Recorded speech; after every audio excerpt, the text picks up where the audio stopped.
भक्ति 9 प्रकार की है। 9 में आप 9 कीजिए, 8 कीजिए, 7 कीजिए, 6 कीजिए, 5 कीजिए, 4 कीजिए, 3 कीजिए, 2 कीजिए, 1 कीजिए, ऐसा रियायत आपको दी गई है। अगर 1 कीजिए तो स्मरण कीजिए, ध्यान दो, मनेर स्मरण प्राण। ये स्मरण जो है ये समस्त भक्तियों का प्राण है। देखो, आपके शरीर में जब तक प्राण है तो न कोई गीध आपके ऊपर मंडराता है, न कौवा मंडराता है, न कोई कुत्ता आता है आपके शरीर को खाने के लिए। आप कहीं भी जा रहे हैं आराम से, ठीक है।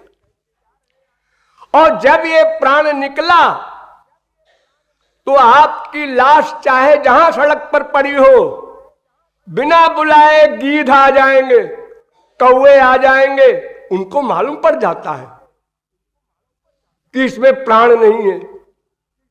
कोई पशु की लाश आप छोड़ दीजिए और 50 सैकड़ों गीध कहां से आ गए, पहले तो कहीं दिखाई नहीं पड़ रहे थे आकाश में।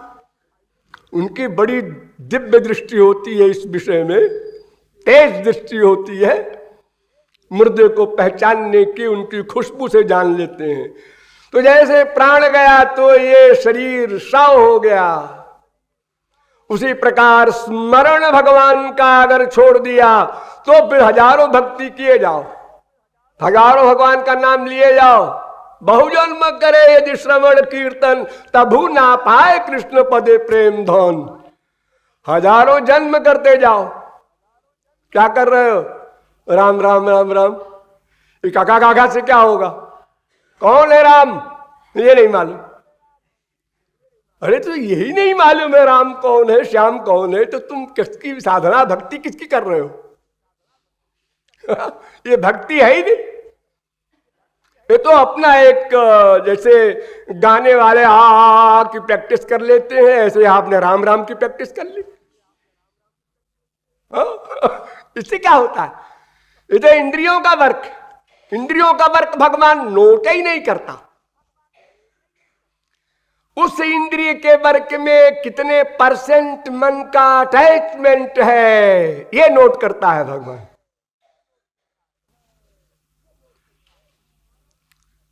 तो स्मरण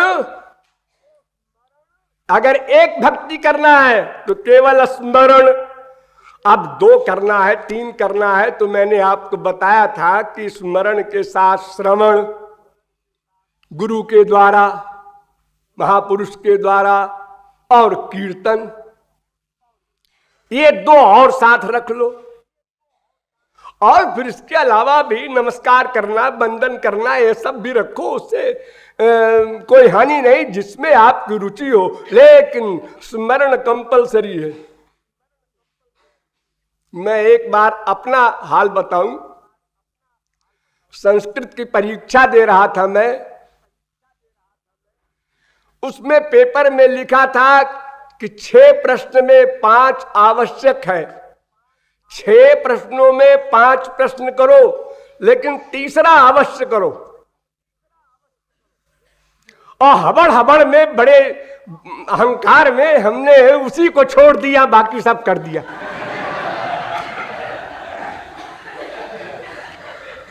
यानी पेपर को पढ़ा भी नहीं ढंग से। इतनी क्यों? एक बीमारी थी हमको लड़कपन में कि हम सबसे पहले निकले परीक्षा दे करके, आधा घंटे में, पौन घंटे में सब कर करा करके बाहर। जब कोई ना आवे तो हम खड़े रहे। अरे भाई बड़ी देर लगाया तुमने तो। बेवकूफी की बातें हैं, लेकिन थी। कोई बात हो, साइकिल चला रहे हैं, कार चला रहे हैं, हमसे आगे कोई जाए हमको बर्दाश्त नहीं, और कोई न कोई तो रहेगा आगे। बस इसी उहापोह में पूरा सफर तय हो। तो जब मैं बाहर आया तो उसके 1 घंटा बाद, 1.5 घंटा बाद और हमारे क्लास फेलो निकले। तो किसी ने हमसे पूछा वो तीसरे क्वेश्चन के बारे में, इसके बारे में आपने त्रिपाठी जी क्या लिखा है? हमने कहा उसको मैंने किया नहीं। बड़े कॉन्फिडेंस से हमने कहा। उन्होंने हम कहा अपना पेपर दिखाइए। हमने पेपर दिखाया तो ट्रिक मार्क उस पर था ही नहीं। तो कहने लगे त्रिपाठी जी आज धोखा खा गए आप, जरा पढ़िए तो ऊपर की लाइन। पढ़ा, बड़ा धक्का लगा। उस धक्के का अनुभव इस समय तो नहीं कर सकते। उस समय क्योंकि जो क्वेश्चन 100% हमको आ रहा है अब वो बेवकूफी से छूट गया। और 20 नंबर का क्वेश्चन, 5 क्वेश्चन तो करने थे। हाँ, जरा सी लापरवाही करो तो इसी प्रकार ये अनंत जन्म हमारे नष्ट हुए हैं। एक चीज जो है भगवान का स्मरण, उसी को हमने छोड़ दिया और बाकी सब किए जा रहे। चारों धाम की मार्चिंग भी हो रही है, पाठ भी हो रहा है, पूजा भी हो रही है, जन्माष्टमी भी मनाई जा रही है, सब कुछ हो रहा है। अरे साहब बड़े भगत हैं। अरे बड़े भगत क्या हो, अभी वो भक्ति की परिभाषा ही नहीं जानते, कहां से बड़े भगत हो गए। टाइम लगा रहे हैं बहुत, ये अवश्य है। तो स्मरण सबसे प्रमुख है। गौरांग महाप्रभु ने 2 प्रकार का साधन बताया है, एक अनासंग साधन, एक सासंग साधन। तो अनासंग साधन माने आसंग रहित और सासंग साधन माने आसंग सहित।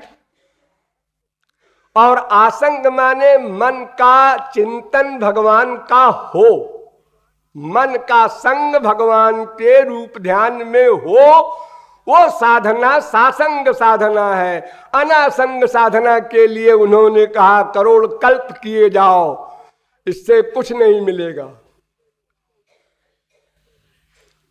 अब ये अलग बात है कि कोई कहे साहब नथिंग से समथिंग अच्छा है, ठीक है, गधा गधा कहने से राम राम कहना अच्छा ही है, लेकिन ये साधना नहीं है। फिर आप जब बहुत दिन हो जाते हैं तो कहते हैं महाराज जी हमको तो बहुत दिन हो गए, कुछ लड्डू पेड़ा मिला नहीं। तो जब साधना ही गलत हो रही है तो माइलस्टोन तुम्हें कहां मिल जाएगा कि हम 10 मील चले आए, 20 मील चले आए। अरे मार्ग से आगे बढ़ो, तुम तो एक ही जगह पर खड़े खड़े मार्चिंग कर रहे हो। हाँ, तो सासंग साधन यानी स्मरण भक्ति सबसे प्रमुख है।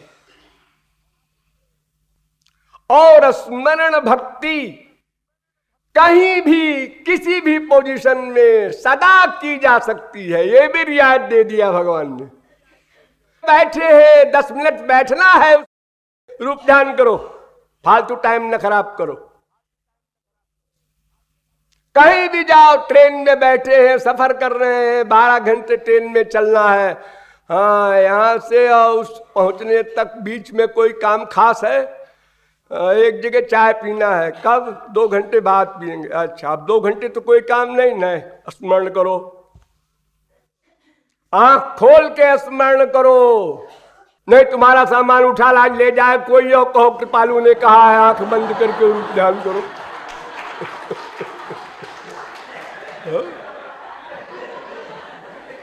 यानी तुम्हारे मस्तिष्क में पहले ये खूब भरना चाहिए कि स्मरण भक्ति ही वास्तविक भक्ति है। स्मरण के बिना कोई भी साधना कैसे कहलाएगी? साधना का मतलब हम दास, वो स्वामी। जब स्वामी ही नहीं आया हमारे अंतःकरण में तो हम भक्ति कहां कर रहे हैं? किसकी कर रहे हैं? अरे बड़ी सीधी सी बात है, जिसकी भक्ति करना है उसको पहले बुलाओ तो। और वो कहता है कि भाई हमको बुलाने में तुम्हारे लिए प्रॉब्लम नहीं है, तुम्हें जो रूप अच्छा लगे मन को वो बना लो, जो श्रृंगार अच्छा लगे वो कर लो। हमारा ये पूजा होती है मंदिरों में, आप अपने घरों में भी मूर्ति रखते हैं, पूजा करते हैं, अच्छा है, लेकिन इस पूजा में कई अड़चने आती हैं। सबसे पहली अड़चन तो यह है कि चाहे वो अरबपति हो, अब उसकी इच्छा आज हुई कि श्याम सुंदर को ऐसा हार पहनाए जैसा हार दुनिया में किसी के पास न हो, इतनी चमक हो उसमें, लेकिन दुनिया में हो ही नहीं तो कहां मिलेगा? स्वर्ग में है, स्वर्ग से कौन लाए भाई? और 99% लोग तो हीरे का हार भी नहीं पहना सकते श्याम सुंदर को। 10-10 लाख का एक एक हीरा तो बेचारे कहां से वो पहना पाएंगे?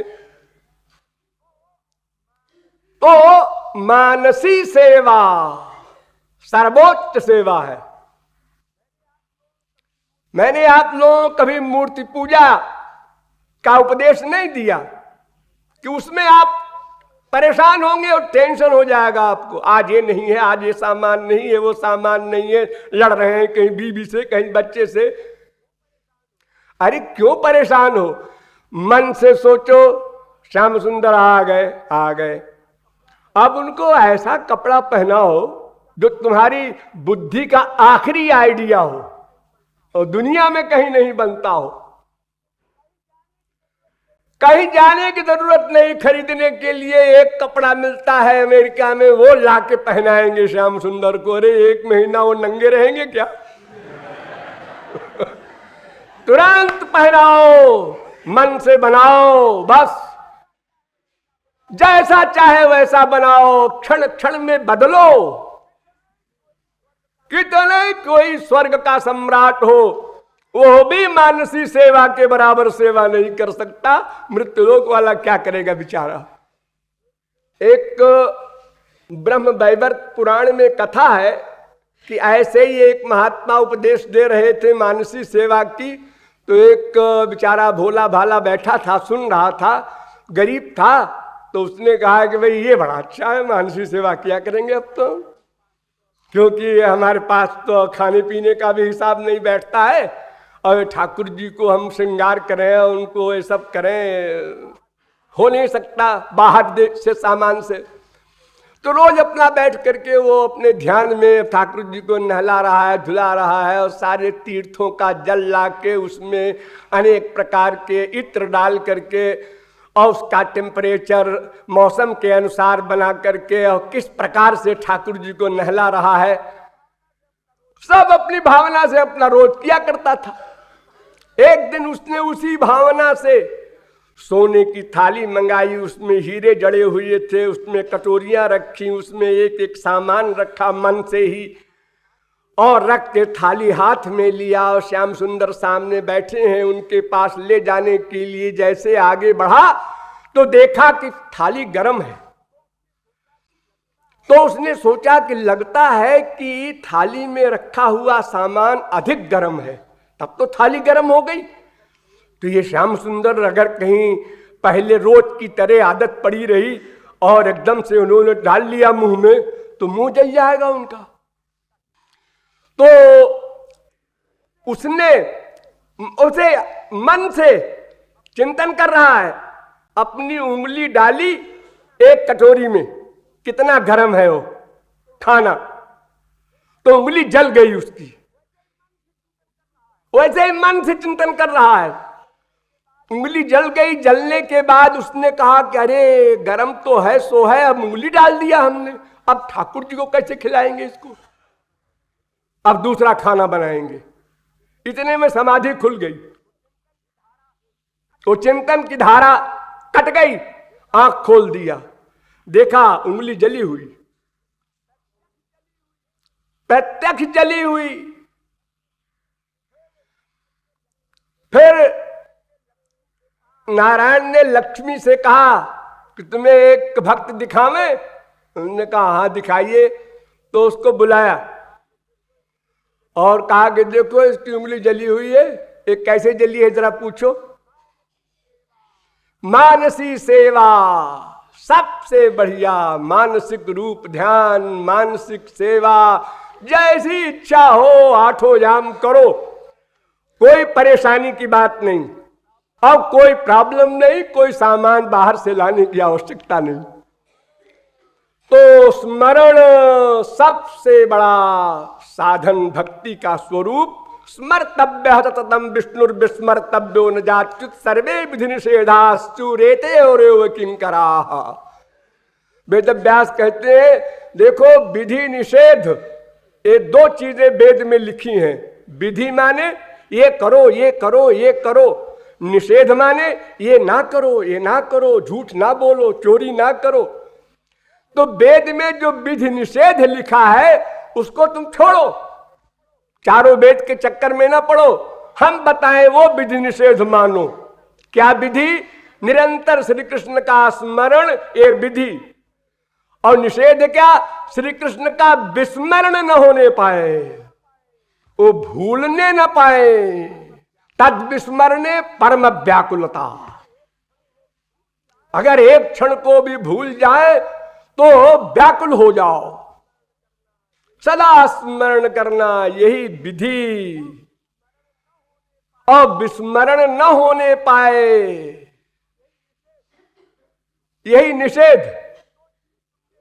अगर ये दो चीज तुमने कर ली तो वेद अपना जो कानून का डंडा लिए घूम रहे हैं वापस लौट जाएंगे। वो फिर नहीं आएंगे आपके पास कि देखो जी मैं कानून बताऊं तुमको क्या विधि क्या निषेध है। देवर्षि भूताप्त नृणाम पितॄणाम न किंकरो। वो किसी का गुलाम नहीं, शास्त्र वेद का।